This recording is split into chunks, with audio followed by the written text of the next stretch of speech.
Good evening, folks. Welcome to the Monday night studentloanjustice.org live stream for September 7th, 2020. My name is Alan Collins. I'm just going to hop right in, folks. And by the way, if you're new, welcome. If you have any questions or comments, feel free to throw them out. I'm going to try and keep this one a little short tonight, but we're glad you found us. We are studentloanjustice.org, oldest, largest, pretty much only citizens group actually fighting for student loan justice. Been around for 15 years now, and I am here to tell you that this is now a failed lending system.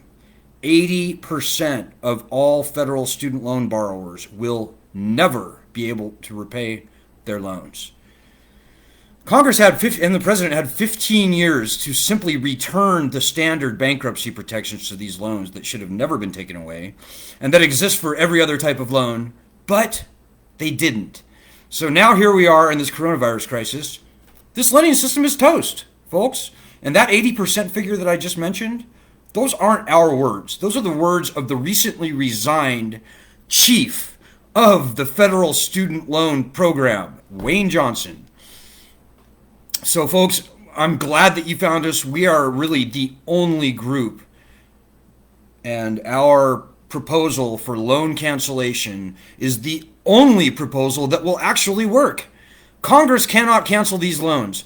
Our petition calling on the president to cancel these loans by executive order is really the only way these loans are going to actually get canceled.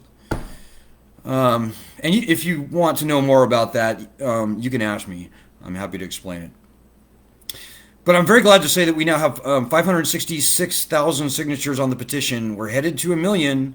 The quicker we get there, the quicker we'll be getting some really good national press coverage. But the reason I'm doing this live stream now and a little earlier in the night is just to say to you all, thanks to everybody who joined us in inundating news stations from across the country with a plea for them to cover this petition. We just did that. We just rolled this out this afternoon, and I'm happy to say that we've already done one interview with the news station in Baltimore. Hey, Barbara. I'll respond to that in a minute. News people are telling me that they're getting inundated with like hundreds of emails from people. And some of them don't like that, but I say screw those people. They've been ignoring us for too many years. We want to get this done by the election, and we're tired of being ignored. And if those stations don't want to be inundated, then they shouldn't be publishing public emails for use by the public. So keep going, guys. Let's double down. I don't know if you guys remember the Shawshank Redemption, but after years of writing to the state legislature trying to get funds for the library, the protagonist in that movie, they finally sent him like $200 and said, please stop contacting us. Well, Andy, I think his name was, very quickly started sending them 2 letters a week after that. And that is the mindset. I like that attitude. So double down. These people need to be reporting on this. We've been ignored for far too long, particularly from smaller and maybe medium-sized media markets. So shame on them, and they're going to hear it from us. And don't feel bad about it at all, because I don't. Hey, Barbara says, because they are now negatively amortization loans. That's right. 80% of all borrowers are either in default, they're delinquent, unable to pay, or, and that's probably 80% of those people, or maybe 20% of that 80%, they're paying and paying and paying, and their balance is going up, not down, up. So it's a failed lending system, folks, and get that through your heads, because that is the fact. And I feel extremely confident in saying that now, and have for the past 5 to 6 months. Hey, Elisa Ford says, thanks for all you do, Alan.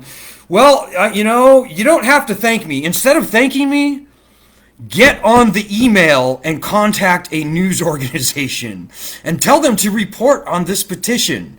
If you can get even one radio station, newspaper, television station to report on our petition, that is all the thanks necessary. This is a group effort.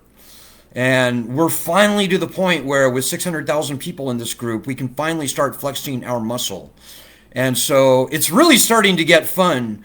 But what makes it really fun and what wins us this battle is when everybody participates. You just can't sit there and wait and watch and worry and think that somebody else is going to do these things. Nearly every day we will ask the group to do something. It usually takes like 2 minutes. It's usually a very small kind of task.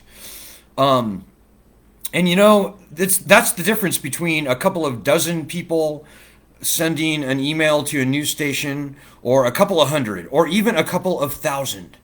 Imagine with 600,000 people actually doing the very easy and I would say fun little tasks that we put out there every day. This problem would be solved like tomorrow, certainly by the presidential election. So think about that. Hey, Alric Nebel, how's it going, Alric?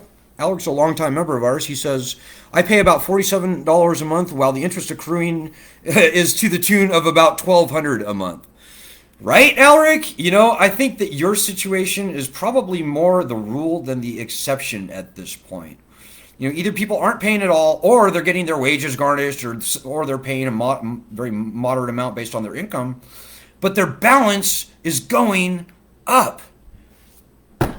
It's ridiculous. It's a broken lending system. The founding fathers were very worried about this sort of a tyrannical lending system rearing its head and literally, in the words of John Adams, conquering and enslaving the country. That's why they called for uniform bankruptcy laws in the Constitution. Not the Bill of Rights, the Constitution itself. And that is exactly what's been taken away from student loans. This is a nationally threatening lending system, folks. It's got to go. It's got to go.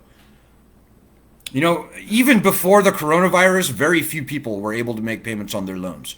Now that we're in the coronavirus, almost nobody is paying on their student loans.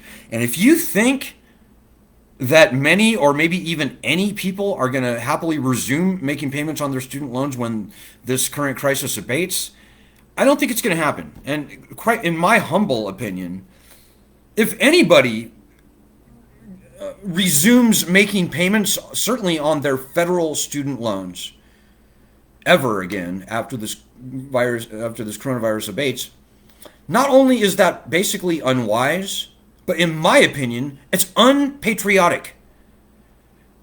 This is not a bad borrower problem. This is a sinister, viciously predatory, nationally threatening lending system. Don't feed the beast. Don't do that. In doing that, you only ensure that this cancer will be passed on to the next generation of borrowers. That's tens or hundreds of millions of future citizens or current kids, and maybe even not even born yet. And it's getting worse, folks. I don't know how old everybody on this group is, however old they are. We got screwed. There's no doubt. But if we don't fight this, the next generation is going to be eviscerated. The people graduating from college today, the undergrads, on average, are being compelled to borrow $40,000 apiece. And these are loans from which bankruptcy protections have been removed, from which statutes of limitations have been removed. And we now see that it is a completely failed lending system where 80% of all borrowers will never be able to pay. This is not what the founding fathers had in mind. This is what they wanted to avoid. This is not what the Congress of 1965 had in mind when they created the Higher Education Act. Lyndon Johnson, the president back then, during the signing ceremony for the Higher Education Act, he said that the loans would be free of interest. Well, today, $100 billion in interest alone clicks off on this predatory lending system on our backs. So Alaric says, our news station reports only the tiniest and most insignificant of local news. Well, that could change, Alaric, and believe me, we've done one story already today with the station in Baltimore, but I've gotten like 3 nasty grams in from these little podunk, small-minded, small media stations saying, you just flooded our email inbox with stuff, and could you just don't do that? We don't want to. And what I say to them is I say, well, you should stop ignoring this problem then. This is not spam. These are living, breathing, very concerned citizens that are sending you these emails. And if you don't like it, tough. It's the reality. This is a national threat, the likes of which this country has never before seen. This problem has been ignored by and large, by the media, certainly small and medium-sized media markets, small media markets more than most. But we will not be ignored any longer, folks. We won't. When 44 million people in this country are losing sleep because they will never be able to repay their student loans, when they're not starting families, they're not starting businesses, families are being wrecked, mothers, fathers are being destroyed because they took out loans for their kids or co-signed on them, grandma, grandpa losing their real property to these student loan sharks. It's time to do something, and we will not be ignored any longer.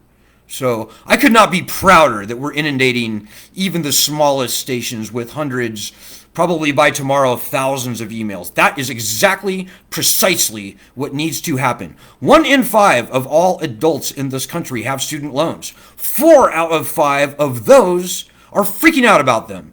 This is a problem that is too big to ignore any longer. And by the way, those 44 million people who are distressed on their student loans, vote.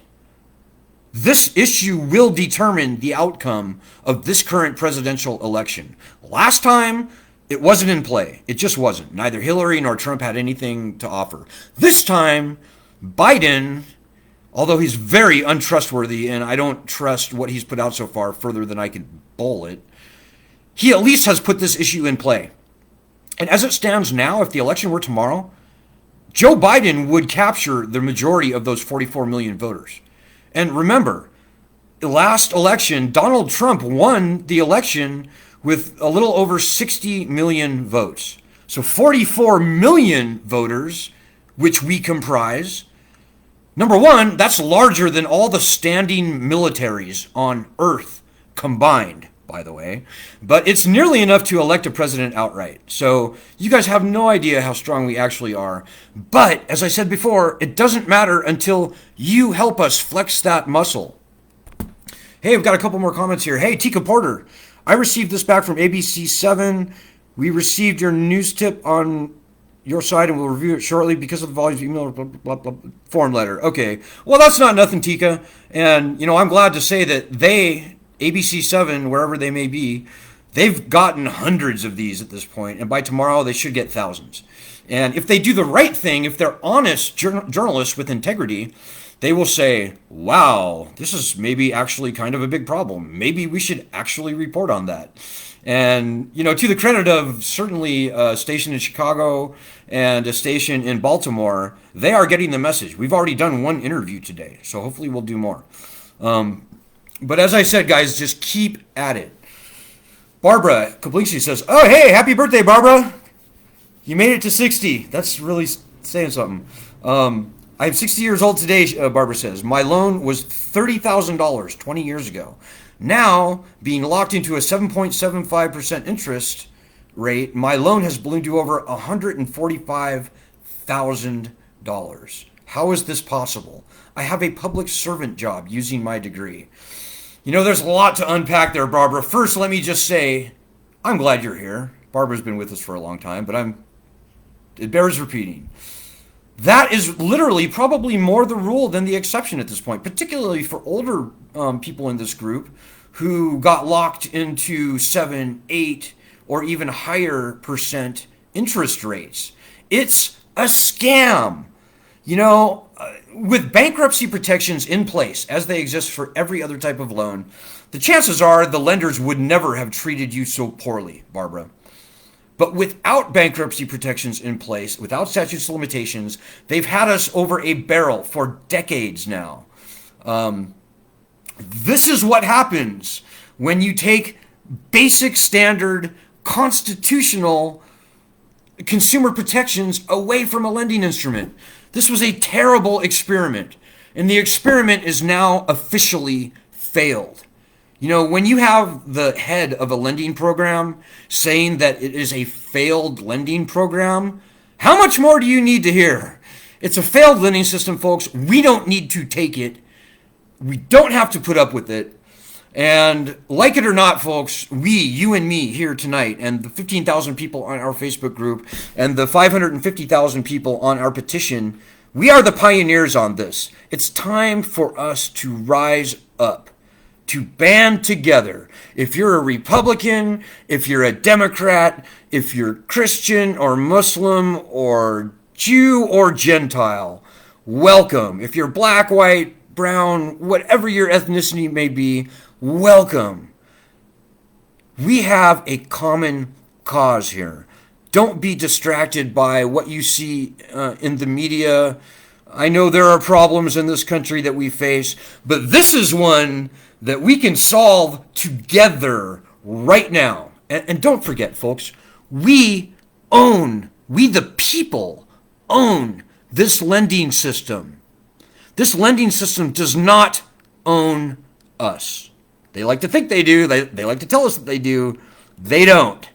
That 2 trillion dollars outstanding student loan debt. Who holds that gold? I'm asking you. Who holds that $2 trillion? Does the government hold it? No. They hold a piece of paper saying that we owe it. Do the banks hold it? No. They own a piece of paper saying that we owe it. That money ultimately comes from us. And by the way, they're never going to get that money, not even a small fraction of it, because this is a viciously predatory, unconstitutional lending system that we do not have to be shouldering. We don't. This is a scam. It is a lending scam. It's a big government, Wall Street lending scam. So we are on the right side of this argument. We are on the constitutionally correct side of this argument. The founding fathers are on our side, not the lending system side. So we are in the right. We own this lending system. We hold 98-point-something% of the power in this equation. We could delete this lending system tomorrow if we wanted to. And you should want to. And we should all want to, not only for the good of ourselves personally, but for the good of this country and for the good of the tens or hundreds of millions of people to follow in our footsteps. Don't forget that. We are the pioneers, like it or not. It's kind of the fact. Of the 44 million distressed student loan borrowers out there, we only have about 500,000 of them. We need more. You need to tell everybody you know about this group. There simply is no other group fighting this fight. You know, all the other loan cancellation plans out there are, and I'm sorry to say this because we supported Bernie, we supported Elizabeth Sanders, bogus. They just are. The only thing, the best way, and the cheapest way to get rid of these loans is a presidential executive order. So that's what we're all about. No other group is about that. And no other group is going to solve this problem. You know, and I don't want to go on too long here, but I'll just say there are some other groups out there claiming to be fighting for the people. And so then some of them are really good people, I have no doubt. But the fact of the matter is that every other group out there, they have a staff, they have a budget, they have offices they need to pay rent for, they have all this overhead. They don't actually want to solve this problem, folks. They just don't. If they solved this problem, they would be out of a job. When we solve this problem, I will be thrilled. I will like nothing better than to take this banner down and give it to a museum, or maybe even throw it in the garbage. We want to solve this problem. The other people are pimping this problem. They want to milk this problem for as long as they possibly can. They will never solve this problem, ever. So we are the people. We are strong, and this is exactly where you need to be if you want to see actual freedom from these loans. And those are probably the strongest things I'll say tonight. Hey, Barbara says, I will vote green if Trump or Biden doesn't promise to restore our bankruptcy rights by executive order or cancel all student loan debt. Well, that's exactly right, Barbara. You know, we've been around for 15 years now. When we first got started, The Republicans were the bad guys, the Democrats were the good guys. We trusted the Democrats to do the right thing. And they won control of Congress in late 2006, going into 2007. Hillary Clinton, to her great credit, sponsored a Student Borrower Bill of Rights Act on our behalf. We helped her write that. And, the Democrats, they won the House, they won the Senate, they won the presidency. So when Barack Obama got elected, I was like, oh, thank goodness, we're done. This problem is solved. But here's the sad truth, folks. There was a bill in Congress in 2007 or 8. No, 2008. It would have returned bankruptcy protections, at least to private student loans. And at the very last minute, the Blue Dog Democrats, which is a small banking-friendly subgroup of the Democratic Party in Congress, they got lobbied by the student loan industry, and they killed this amendment that would have returned to only private student loans bankruptcy protections. So that is when we realized that we cannot trust either party. And I'm sorry to say that. If you love the Democrats, well, if you care about student loans, you will learn to trust all politicians no further than you can bowl them. And that is just the case. The Democrats in general are far more sympathetic to our cause. But at the end of the day, they have proven that they will let us down. And Joe Biden has got a lot of baggage on this issue. So let me just cut to the chase. The minimum thing that any presidential candidates, whatever party they may be coming from, needs to do to gain our endorsement is a pledge that they will, on day one as president, by executive order, call on the Department of Education and its contractors to stop opposing student loan borrowers in bankruptcy court. So in other words, the minimum thing we need to see for an endorsement is a pledge for an executive order to return bankruptcy protections to student loans. But really, guys, if they want to actually win the election, I don't think that's nearly enough. And by the way, I don't think returning bankruptcy is nearly enough at this point to solve this problem. The loans have got to be canceled. So right now, we could have supported Elizabeth Warren because she did, in writing, pledge that on day one, she would issue that executive order. But Elizabeth Warren is gone, so what we have is Biden. Biden has come very close. He says he's for bankruptcy. He says he wants to cancel at least a portion of student loan debt. But dudes, I'm telling you, we can read between the lines after doing this for 15 years.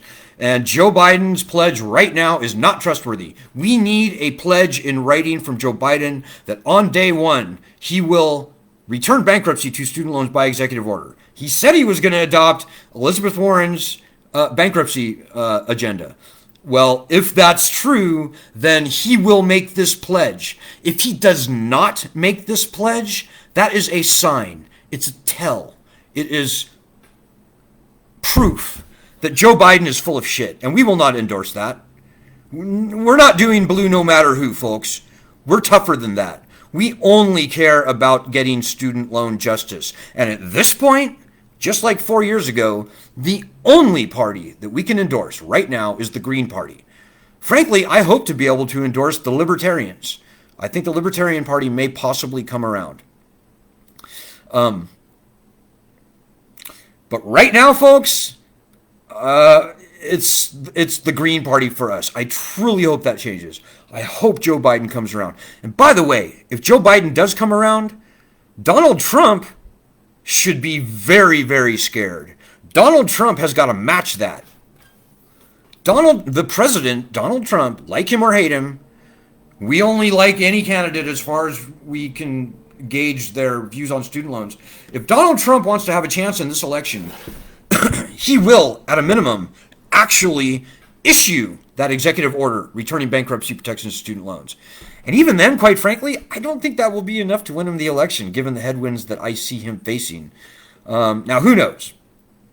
But I do know that currently, if the election were held tomorrow, Donald Trump would probably lose and lose by a significant portion because of the student loan issue and those 44 million voters who are desperate and they will cling to anything. And right now, Joe Biden just mouthing those words, bankruptcy and student loan cancellation, that's enough to sway a lot of those 44 million voters. 40%, by the way, consider themselves to be either politically independent or Republicans. So that is a big, big takeaway from Donald Trump. That's probably, I don't know, 5, 6, 7, 8 million votes that go to Biden, and probably 3 or so million of those votes not only go to Biden, but get taken away from Trump. So that's like a big swing, far large, sufficiently large to change what might have been a Trump victory into a very solid loss. So the point is, folks, we have to put this issue in play. And if we really work hard, all of us, me, you, and everybody watching this, and everybody in our group, and everybody on our petition, if we do these small things every day, like we did today, then we can get this problem solved by the election. We can get these loans canceled. And here's another thing that you need to know.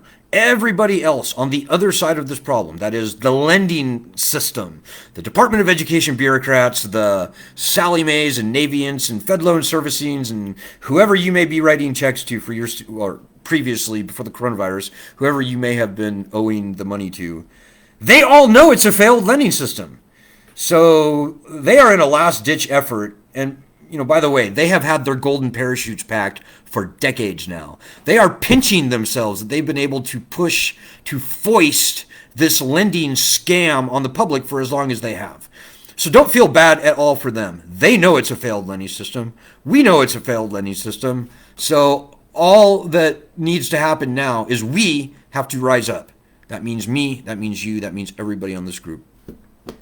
Alric says, one of my own Democratic representatives, Gene Taylor, voted against the bill to restore bankruptcy to student loans. Right. In a closely divided Congress, all it takes is a handful of Democrats to kill our legislation. And so if you happen to have a blue dog Democrat representing you in Congress, either in the House or in the Senate, don't vote for those people. If you care about student loans, don't vote for them. Vote for the Green Party, or vote for yourself, or Mickey Mouse, or vote for a loaf of cheese. Don't reward bad politicians for voting against us. And that includes most of the Republicans, by the way. I can count the number of good Republicans in Congress on our side on like 3 fingers right now. There are good Republicans out there. There are good conservatives out there. In fact, the argument that we are making is a very conservative argument in many ways. The result of canceling these loans is that the colleges would be forced to lower their prices. That's a very free market thing to do. So and believe me, conservatives inside the Beltway even, but outside of Congress, are on our side. So if you're a Republican, I see this as an opportunity for the Republican Party to actually be relevant again to the 99% of the public who don't control 90% of the wealth and who vote. Republicans have been increasingly having to play all kinds of tricks to win elections lately. Because they are just growing increasingly out of touch with common people. And this is an opportunity for Republicans to stand up to big government. Put this big government lending scam to bed and come up with a better way to finance college in this country. So if you're a Republican, I am super glad you're here. We are fighting the good fight. We are truly fighting for smaller government. If you're a Democrat, again, obviously, you're welcome here. This is a non-partisan issue.